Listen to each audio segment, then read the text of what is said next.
So we want to get started with Node.js. And for that, we first of all need to install it. To do this, visit NODEJS.org and then there simply download this latest version. In my case, that's 14.11. It will change over time. When you're watching this, you might see a higher version there. It is important to note that these versions will change frequently, but they don't really bring many new changes. It's most of the time just behind the scenes optimizations and bug fixes. I will keep this course updated though, as I have in the past, but with that, let's install this latest version. For this, simply download it onto your system, and I'm doing this on a Mac here. On Windows, it's exactly the same. You can download an installer here, and then you simply walk through that installer.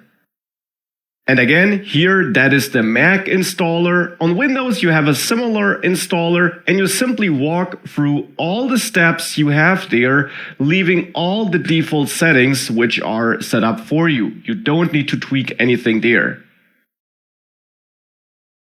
Ultimately, this will then install Node.js on your system. This JavaScript runtime this course is all about, and we need Node.js to be installed in order to execute JavaScript code with Node.js, which of course is our goal in this course. So once this is installed, we can use it. And the first and quickest way of getting started with it and of using it is that you open up your default system terminal or command prompt on Windows. So again, here I am on Mac OS, so I'm using the built-in terminal. On Windows, you would simply open up the command prompt or PowerShell.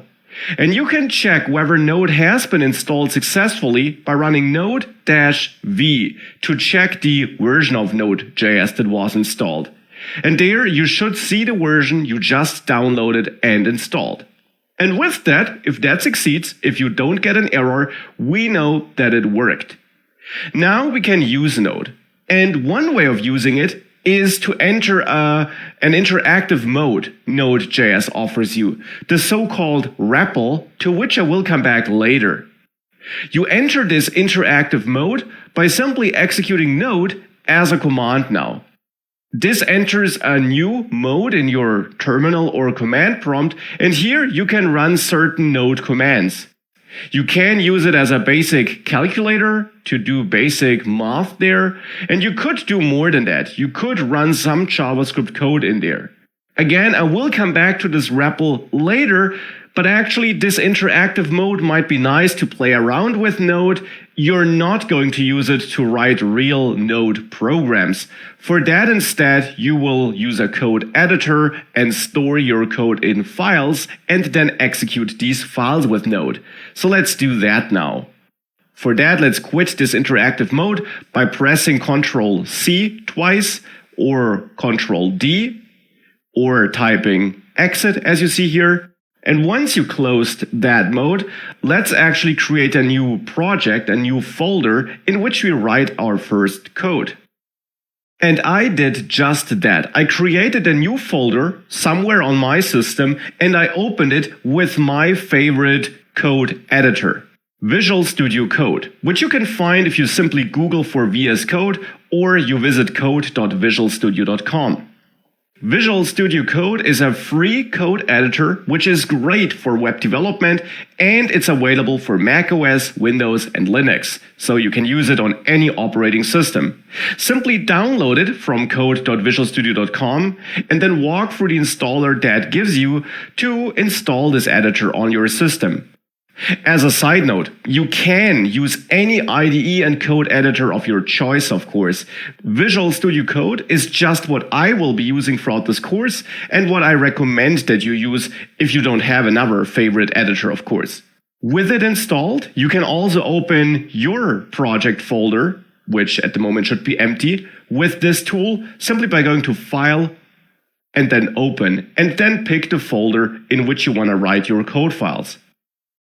Now, if you want to make sure that you got the same look and feel as I do, you can go to View, Appearance, and there you can control whether or not you see the sidebar, this activity bar on the left, and so on. So that's how you can customize this.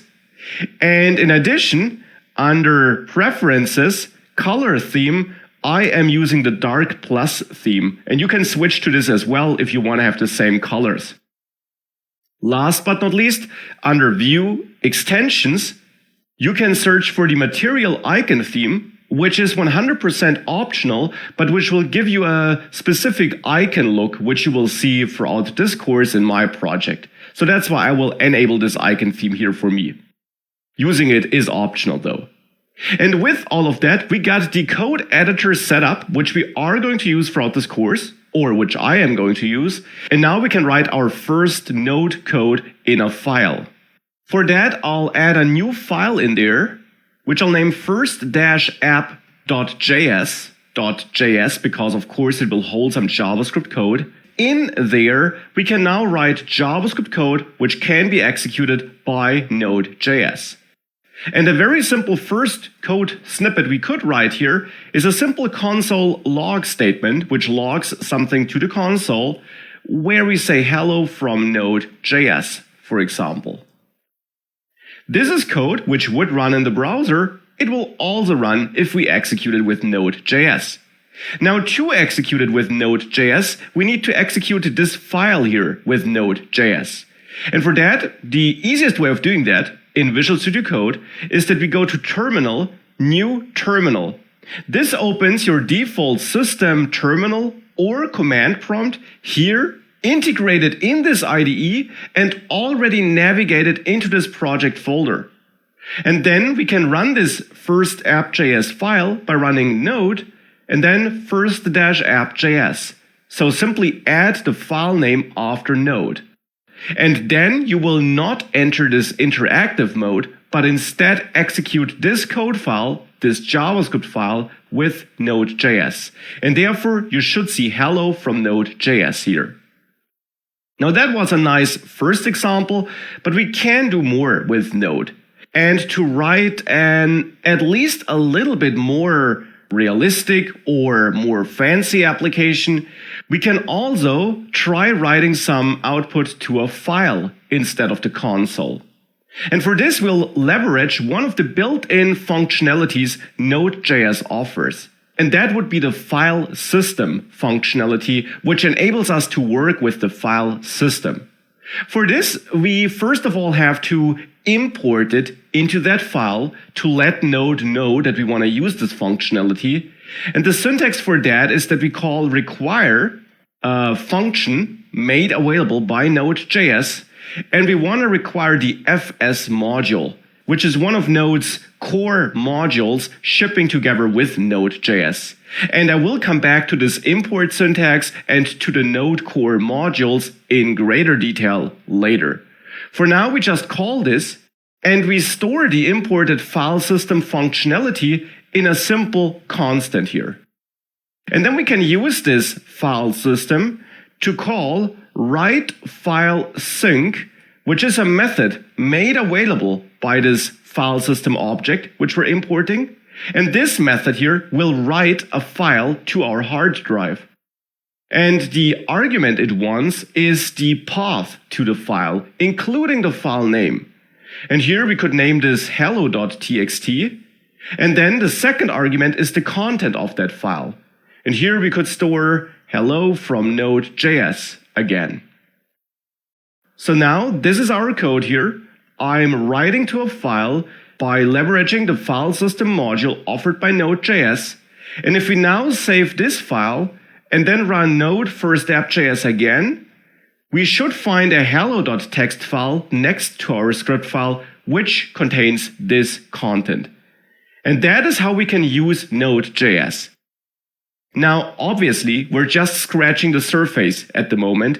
We just learned about a brand new syntax which you don't know from the browser, and therefore we are going to dive way deeper into all of that over the next lectures and throughout this entire course.